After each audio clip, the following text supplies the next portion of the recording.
अच्छा जी, अब आपका एनर्जी का जो सबसे इंपॉर्टेंट रिजर्वायर है वो कौन है? फैट निकाल के देगा आपको। फैट क्या निकाल के देगा? एनर्जी निकाल के देगा।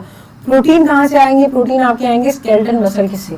अच्छा, अब आपने इसमें क्या देखना है, आपका जो 1 ग्राम ऑफ नाइट्रोजन है वो कितना ग्राम ऑफ प्रोटीन उठाता है। 1 ग्राम ऑफ नाइट्रोजन का मतलब है कि आपके पास 6.25 ग्राम ऑफ प्रोटीन होते हैं, which contain approximately 36 gram of wet wet tissue. अब अगर हमारा 1 ग्राम ऑफ नाइट्रोजन लॉस होता है यूरिन में, तो इसका मतलब है हमारे 36 gram of wet lean tissue जो है वो जाया हो गया। Protein turnover in whole body जो है वो किस तरह होता है? इन ऑर्डर ऑफ 15 से 150 टू 200 ग्राम पर डे। अगर नॉर्मल ह्यूमन जो इंजेस्ट करता है वो कितना प्रोटीन लेता है? 70 to 100 gram per day protein लेता है, which is metabolised and excreted in urine as ammonium. कितना निकलेगा? अगर एक नॉर्मल बंदा 70 टू 100 ग्राम ऑफ प्रोटीन ले रहा है, तो जब उसका वेस्ट निकलेगा तो वो कितना निकलेगा? दैट इज 14 ग्राम पर नाइट्रोजन पर डे के हिसाब से निकलेगा। अब जब मेजर इंजरी या कोई सर्जरी होती है और ऑनगोइंग सेप्सिस होती है, इसमें जो अडेप्टिव चेंजेस होते हैं वो फेल हो जाते हैं। इसमें पेशेंट किस स्टेट में चला जाता है? ऑटो कैनाबॉलिज्म की स्टेट में चला जाता है, जिसमें आपका यूरिन का नाइट्रोजन लॉस कहाँ तक पहुंच जाता है? 10 to 20 gram nitrogen per day होता है, जो कि इक्विवेलेंट किसके है? 500 ग्राम ऑफ आपका जो वेट लीन टिश्यू है वो लॉस हो जाता है। ये भी इंपॉर्टेंट पॉइंट है। नॉर्मल सर्कमस्टांसेस में कितना जा रहा था? 14 ग्राम नाइट्रोजन लॉस हो रहा था, और सेप्सिस में कितना जा सकता है? 10 से 20 ग्राम ऑफ नाइट्रोजन जाएगा, जो कि 500 gram of wet lean tissue per day loss हो जाएगा। अच्छा, अब जब स्टारवेशन होती है तो यही जो प्रोटीन मास है वो कहाँ तक चला जाता है? 30 टू 40% में चला जाता है। ठीक है, जब आपके पास 30 टू 40% आपका प्रोटीन लॉस हो रहा होता है तो सर्वाइवल इज अनलाइकली। ये भी आपका एमसीक्यू का पॉइंट हो सकता है कि आपका प्रोटीन लॉस जो है वो कितना होगा कि आपका सर्वाइवल अनलाइकली होगा। That is 30 to 40%। Critically in patient जो कि आप इंटेंसिव केयर यूनिट में एडमिट करते हो, स्वेयर सेप्सिस के साथ है या बर्न के साथ है, उसकी बॉडी में जो है बहुत सारी चेंजेस आती हैं। बॉडी वेट उसका इमीडिएटली इंक्रीज होता है रिससिटेशन के ऊपर। रिससिटेशन के ऊपर क्यों इंक्रीज होता है? कि जब आप उसको फ्लूइड देते हो तो एक्सपेंशन होती है एक्स्ट्रा सेलुलर वाटर की by 6 to 10 litre within 24 hour. कितना एक्सपेंड कर दिया उसने? आपने पेशेंट को रिससिटेट किया, आपको लगा पेशेंट का वेट गेन हो गया है। पेशेंट का वेट गेन नहीं होता, वो expansion of extracellular water होती है 6 to 10 litre within 24 our.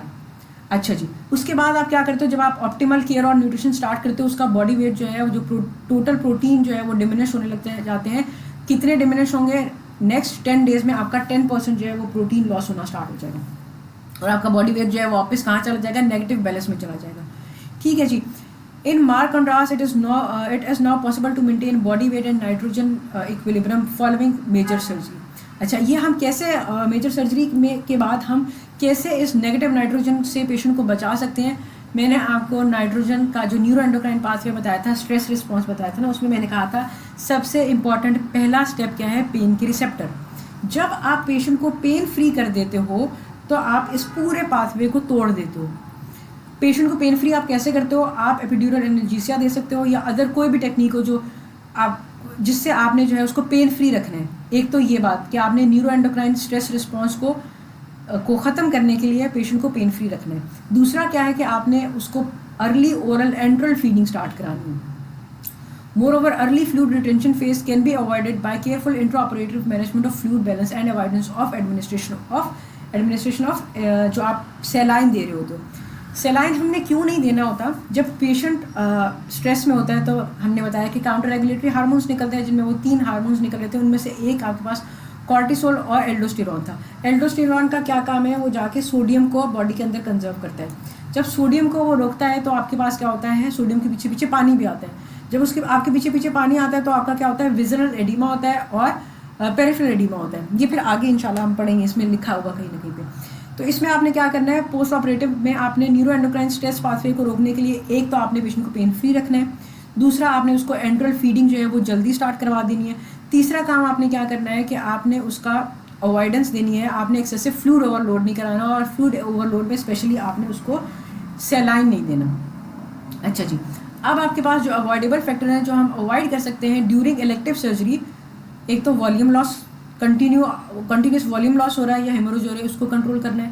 Hypothermia को कंट्रोल करना है, टिश्यू एडिमा को कंट्रोल करना है, टिश्यू अंडर परफ्यूजन, स्टारवेशन और इमोबिलिटी। इन कुछ चीज़ों को आप टैकल कर लोगे तो आपका रिस्पॉन्स जो है वो बहुत बहुत बेहतर हो जाएगा। अच्छा, ये डायग्राम जो आपकी बैले की डायग्राम है, ये आपको बता रही है कि अगर इमोबिलाइजेशन और स्टारवेशन हो that would lead to catabolism और एनाबॉलिज्म प्लस माइनस।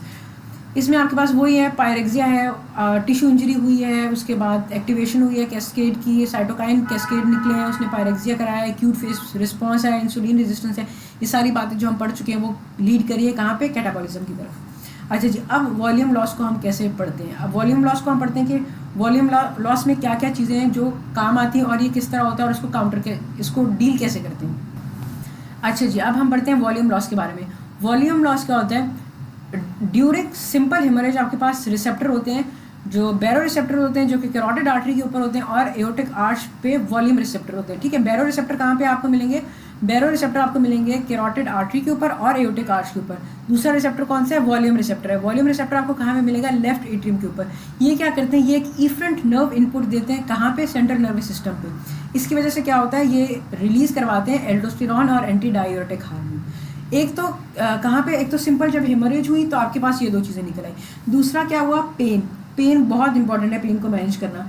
अब जब आपके पास पेन आई, पेन ने भी क्या किया? एडीएच को स्टिमुलेट किया, एंटी डाययूरेटिक हार्मोन निकले, कहाँ गए? किडनी पे गए, क्या काम किया? फ्लूइड को रिटेंशन कराना स्टार्ट करा दिया। अब एक चीज़ और है, जब आपके पास पल्स प्रेशर डिक्रीज होता है तो वहाँ पे क्या होता है? जुगुस्टोग्लैंडुलर एपरेटस जो होता है वो आपका स्टिमुलेट हो जाता है।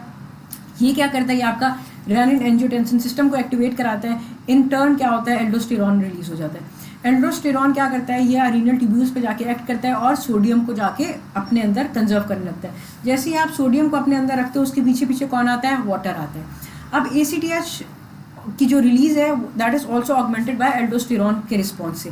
अब जब एल्डोस्टेरॉन और ADH दोनों मिलके काम कर रहे होते हैं ना, तो आपकी बॉडी क्या कर रही होती है? नेचुरल ओलिगोयूरिया में चली जाती है। जब आप पेशेंट को ऑपरेट करते हो उसके बाद नेचुरली पेशेंट को क्या होता है? ओलिगोयूरिया होता है, क्योंकि वाटर कंजर्व हो रहा होता है और साथ सोडियम भी कंजर्व हो रही होती है। अब आपकी बॉडी के अंदर सोडियम भी आ रहा है और आपकी बॉडी के अंदर वाटर भी आ रहा है। ठीक है, इसका मतलब आपकी बॉडी में जो है फ्लूइड ओवरलोड हो रहा है। अब ऊपर से हम क्या करें कि हमने पेशेंट ऑपरेट किया, उसके बाद हमने क्या किया? उसको नॉर्मल सेलाइन लगा दिया।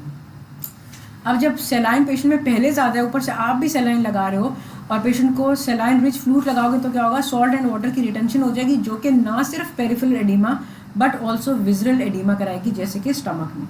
इससे क्या होगा? पेशेंट वॉमिट करेगा, उसका गैस्ट्रिक एम्पटिंग डिक्रीज हो जाएगी, उसका हॉस्पिटल में प्रोलॉन्ग स्टे हो जाएगा। तो इसलिए आपने क्या अवॉइड करना है? पहले से आपकी बॉडी में सोडियम रह रहा है, ऊपर से आपने सोडियम रिच फ्लूइड उसको नहीं लगाने। Careful limitation of intraoperative administration of balance crystalloid so that there is no net weight gain following elective surgery. ये आपका जो है क्या करेगा? रिड्यूस करेगा, पोस्ट ऑपरेटिव स्टे आपका रिड्यूस कर देगा। अच्छा जी, नेक्स्ट हम पढ़ेंगे हाइपोथर्मिया के बारे में। हाइपोथर्मिया जो है वो क्या करता है?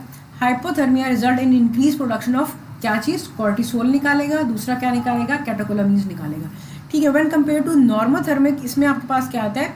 इवन अगर आपके पास माइल्ड हाइपोथर्मिया होना, वो 2 to 3 फोल्ड इंक्रीज कर देता है पोस्ट ऑपरेटिव कार्डिक एरिथमियाज। आपने पेशेंट को हाइपोथर्मिया से बचाना है।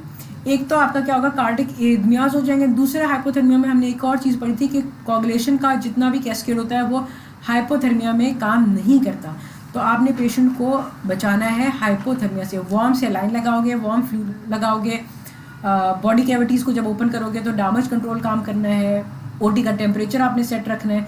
पेशेंट को हाइपोथर्मिया से बचाना है ताकि उसको कार्डिक एरिथमियाज ना हो। और कितना फोल्ड है इंक्रीज? 2 to 3 फोल्ड इंक्रीज है, पोस्ट ऑपरेटिव कार्डिक एरिथमियाज होगा और कैटाबॉलिज्म भी इंक्रीज हो जाएगा।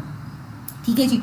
अच्छा जी, आपने मेंटेन कैसे करना है? Bye upper body forced air heating cover करेगा, रिड्यूस वूंड इन्फेक्शन होगा, कार्डिक कॉम्प्लिकेशन कम होगी और ब्लीडिंग एंड ट्रांसफ्यूजन की रिक्वायरमेंट भी आपकी कम हो जाएगी अगर आपने हाइपोथर्मिया ना होने दिया। वूंड इन्फेक्शन कम हो रहे हैं, कार्डिक कॉम्प्लिकेशन कम हो रही है, ब्लीडिंग कम हो रही है क्योंकि कोगुलेशन कैस्केड काम कर रहा है, ट्रांसफ्यूजन की रिक्वायरमेंट्स कम हो रही है। फिर हम पढ़ेंगे टिश्यू एडिमा के बारे में। अच्छा जी, टिश्यू एडिमा में हमारे पास क्या होता है? जब सिस्टमिक इन्फ्लेमेशन होती है, आपका fluid, plasma protein, leukocyte, macrophages और इलेक्ट्रोलाइट्स ये सारे क्या करते हैं? ये वेस्कुलर स्पेस को छोड़ने लग जाते हैं और एक्यूमुलेशन करने कहाँ लग जाते हैं? टिश्यू में एक्यूमुलेट करने लग जाते हैं और ये एडिमा कॉज करते हैं। ये सिस्टमिक इन्फ्लेमेशन में क्यों हो रहा होता है? हाइपरग्लाइसीमिया की वजह से फ्री रेडिकल्स बन रहे हैं, लीकी एपिथेलियम जो हो रही है, उस लीकी एपिथेलियम की वजह से आपके पास क्या हो रहा है? टिश्यू एडिमा हो रहा है। अब जब टिश्यू एडिमा होता है ना, तो ये क्या करता है, ये आपके जो एलुलर डिफ्यूजन होती है ऑक्सीजन की, ये उसको इम्पेयर कर देता है, रीनल फंक्शन को इम्पेयर कर देता है। इंक्रीज कैपिलरी लीकेज जो है वो वाइड वेराइटी ऑफ मीडिएटर्स जो है उसकी वजह से होती है, जैसे साइटोकाइन है, ब्रेडिकाइनिन है, नाइट्रिक ऑक्साइड है। सेलुलर हाइपोक्सिया और डिसफंक्शन होता है किस वजह से, टिश्यू एडिमा की वजह से। तो टिश्यू एडिमा को रोकने के लिए आपने क्या करना है, इंपॉर्टेंट स्टेप इसमें एक और चीज़ है कि आपने हाइपरग्लाइसीमिया को रोकना है। हाइपरग्लाइसीमिया होगा, फ्री रेडिकल्स बनेंगे, एंडोथेलियल इंजरी होगी, लीकी कैपिलरीज होंगी, और ये सारे आपके प्लाज्मा प्रोटीन, फ्लूइड और ल्यूकोसाइट, मैक्रोफेजेस कहाँ चले जाएंगे, टिश्यू स्पेस में चले जाएंगे। इसके बाद आपके पास आता है systemic inflammation and tissue under perfusion. आपकी जो वेस्कुलर एंडोथेलियम होती है वो कंट्रोल करती है वेजोमोटर टोन को और माइक्रोवेस्कुलर फ्लो को, रेगुलेट करती है ट्रैफिंग, न्यूट्रिशन और बायोलॉजिकली एक्टिव मॉलिक्यूल जितने भी होते हैं उनको कौन रेगुलेट कर रहा है, एंडोथेलियल, वेस्कुलर एंडोथेलियम वो रेगुलेट करिए। वेस्कुलर एंडोथेलियम का बहुत इंपॉर्टेंट रोल है, और ये किस वजह से डैमेज हो रही है, इस पे साइटोकाइंस आके एक्ट हो रहे हैं, इस पे हाइपरग्लाइसीमिया आके एक्ट हो रहा है, फ्री रेडिकल्स बन रहे हैं, डैमेज कर रहे हैं। वेस्कुलर एंडोथेलियम को सेट रखना बहुत इंपॉर्टेंट है कि आपकी ये सारे सिस्टमिक इन्फ्लेमेटरी रिस्पॉन्स से आप बचा लो, ठीक है। आपकी जो माइक्रो सर्कुलेशन है वो कंप्रोमाइज़ हो जाएगी, सेलुलर हाइपोक्सिया हो जाएगा, और इन द एंड क्या हो जाएगा, ऑर्गन फेलियर की तरफ चला जाएगा। अच्छा जी, अब हम पढ़ेंगे स्टारवेशन। अच्छा जी, अब स्टारवेशन में क्या होता है, ड्यूरिंग स्टारवेशन बॉडी जो है वो क्या करती है, उसको ग्लूकोज जनरेट करनी होती है। आपके जो सेरेब्रल एनर्जी मेटाबॉलिज्म है उसके लिए तो आपको ग्लूकोज चाहिए ही होती है, और वो कितनी चाहिए होती है, 100 ग्राम ऑफ ग्लूकोज आपको चाहिए होती है पर डे। ये किस तरह अचीव होती है, फर्स्ट 24 आवर में तो आपके पास ग्लाइकोजन के स्टोर होते हैं, वो मोबिलाइज हो जाते हैं। उसके बाद क्या होता है, उसके बाद हेपाटिक ग्लूकोनियोजेनेसिस स्टार्ट हो जाती है। कहाँ से होगी, अमाइनो एसिड से, ग्लिसरॉल से और लैक्टेट से होगी। अच्छा, अब सेरेब्रल के अलावा जो आपको एनर्जी चाहिए होगी वो कहाँ से मिलेगी, अदर टिश्यूज़ को आप कहाँ से उठाओगे, एनर्जी दोगे, fat from adipose tissue. Fat mobilisation mainly depend कम करती है जब आपका इंसुलिन जो है वो कम होना स्टार्ट हो जाता है, सर्कुलेटिंग इंसुलिन कम हो जाएगा तो आपका फैट की मोबिलाइजेशन स्टार्ट हो जाएगी। अगर आप किसी भी पेशेंट को 2 लीटर इंसुलिन देते हो और 4% डेक्सट्रोज या 0.18% sodium as a maintenance fluid, और पेशेंट जो है वो स्टारवेशन पे है, तो वो उसको कितना ग्लूकोज देगा, 80 ग्राम ऑफ ग्लूकोज देगा। 2 लीटर 4% डेक्सट्रोज वाटर के 80 ग्राम ऑफ ग्लूकोज देते हैं आपको पर डे, और दिस हैज़ सिग्निफिकेंट इफेक्ट इसके ऊपर किस चीज़ पे, कि ये प्रोटीन स्पेयरिंग इफेक्ट करेगा। जब एक पेशेंट को आपने स्टारवेशन पे रखा हुआ है, एनपीओ रखा हुआ है, तो उसको आपने अगर 2 लीटर आईवी फ्लूइड दिया है 4% वाला, तो वो आपको कितने ग्राम ऑफ ग्लूकोज देगा, 80 ग्राम ऑफ ग्लूकोज देगा। तो इससे क्या होगा कि आपका जो प्रोटीन है वो स्पेयर हो जाएगा, बजाय इसके कि आपको एनर्जी प्रोटीन से मिले, आपको एनर्जी कहाँ से मिल जाएगी, उस आईवी डेक्सट्रोज सोल्यूशन से मिल जाएगी। आपने क्या करना है, इसके अलावा प्रोटीन स्पेयरिंग इफेक्ट के लिए आप और काम क्या कर सकते हो, आपने अननेसेसरी फास्टिंग जो है वो रोकनी है। पेशेंट जैसे आप ओरल कर सकते हो, आप उसको अर्ली ओरल, एंट्रल या पारेंटल न्यूट्रिशन पे रखो, ताकि आपका बॉडी का जो अपना मास है वो लॉस ना हो। इसके अलावा आप क्या करते हो, मॉडर्न गाइडलाइन जो कहती है वो कहती है कि आपने फास्टिंग पीरियड जो है वो एनेस्थीसिया से पहले कितना रखना है, क्लियर फ्लूइड के लिए 2 घंटे है। 2 घंटे तक आप उसको एनपीयू करो, सिर्फ सर्जरी से 2 घंटे पहले एनपीयू करो। उसके बाद प्लस एक और चीज़ है, इसमें कार्बोहाइड्रेट लोडिंग ड्रिंक्स हैं। ये कार्बोहाइड्रेट लोडिंग ड्रिंक्स अगर आप पेशेंट को देते हो तो ये प्री ऑपरेटिव पीरियड में अगर दोगे तो पोस्ट ऑपरेटिव पीरियड में आपकी पेशेंट की एंजाइटी भी कम होगी, थ्रस्ट भी कम होगी, और पोस्ट ऑपरेटिव इंसुलिन की रेजिस्टेंस को भी डिक्रीज़ करेगा। इसी इंसुलिन की रेजिस्टेंस जब डिक्रीज़ होगी तो आपके पास हाइपरग्लाइसीमिया नहीं होगा, फ्री रेडिकल्स नहीं बनेंगे, एंडोथेलियल इंजरी नहीं होगी, एडिमा नहीं होगा, आपका पेशेंट आपका जो सेल है वो हाइपोक्सिया में नहीं जाएगा। दूसरा है जी immobility. Immobility has long been recognized as a potent stimulus for inducing muscle wasting. जितना आप पेशेंट को इमोबिलाइज करोगे उतनी उसकी मसल वेस्टिंग होगी। मसल की बिल्डअप के लिए मैंने पहले बताया 2 काम हम करते हैं, एक तो एंट्रल फीडिंग देते हैं, दूसरा क्या करते हैं, मसल को वर्कआउट पे लगा देते हैं। तो जितना आप मसल को यूज़ करोगे उतना मसल बिल्डअप करेगा। अननेसेसरी बेड रेस्ट आपने नहीं कराना, एक्टिव अर्ली मोबिलाइजेशन करानी है ताकि आपकी मसल वेस्टिंग ना हो और बाकी मसल वेस्टिंग की कॉन्सिक्वेंस आपको सहने ना पड़े। फिर आपके पास आता है इन्हांस रिकवरी आफ्टर सर्जरी। अच्छा जी, अब हम पढ़ेंगे इन्हांस रिकवरी आफ्टर सर्जरी के बारे में। इन्हांस रिकवरी के कुछ प्रिंसिपल्स हैं जो कि हम अभी प्रोटोकॉल के साथ अप्लाई करते हैं in many major type of surgery, जिसमें आपका मेजर हॉस्पिटल का स्टे जो है 30 to 50% रिड्यूस हो गया। इसमें हमने क्या करना होता है, इसके कुछ प्रिंसिपल्स हैं वो भी आपको बताती हूँ। इसके अलावा आपने क्या करना होता है, इसमें स्ट्रेस और इन्फ्लेमेटरी रिस्पॉन्स जो सर्जरी के टाइम होता है उसको आप मॉड्यूलेट करते हो। जैसे कि अगर आप बीटा ब्लॉकर दोगे पेशेंट को, that is associated with improve short and long term survival after major surgery. ठीक है। अच्छा, एक चीज़ और क्या करोगे कि पेन को जो है कैसे कंट्रोल करोगे। अगर आप ओपन सर्जरी कर रहे हो, ठीक है, फॉर स्पेसिफिकली ओपन सर्जरी आपने क्या करना है, एपिड्यूरल एनेस्थीसिया देना है जो कि रिड्यूस करेगा पेन, एक पेन कम करेगा, कॉर्टिसोल स्ट्रेस रिस्पॉन्स को ब्लॉक करेगा और पोस्ट ऑपरेटिव इंसुलिन रेजिस्टेंस को कम कर देगा। क्या क्या काम कर रहा है, अगर आप एपिड्यूरल एनेस्थीसिया लगा रहे हो किन सर्जरी में, ओपन सर्जरी में, कॉर्टिसोल कम करेगा, पेन को रिड्यूस करेगा, आपका ये जो पोस्ट ऑपरेटिव इंसुलिन रेजिस्टेंस है उसको कम कर देगा, ठीक है जी। अगर अच्छा दूसरा ये बात क्या है कि हाउएवर आप अगर मिनिमल इन्वेसिव पे जाते हो ना तो ये आपका वूंड का साइज जो है वो भी कम करेगा, टिश्यू ट्रॉमा भी कम करेगा। एक चीज़ और जो नोट करने वाली है वो है कि एपिड्यूरल एनाल्जेसिया आप कहाँ दे रहे हो, ओपन में, और लेप्रोस्कोपी में आप क्या कर रहे हो, लेप्रोस्कोपी में कहता है कि पेशेंट कंट्रोल एनाल्जेसिया आपने देना है। ये आपका अवॉइड करेगा फ्लूइड की शिफ्ट को, हाइपोटेंशन को, जो कि किसकी वजह से हो रही थी, एपिड्यूरल एनेस्थीसिया की वजह से हो रही थी। ओपन में आपको ज़्यादा पेन को टैकल करने की ज़रूरत है एज़ कम्पेयर टू लेप्रोस्कोपिक।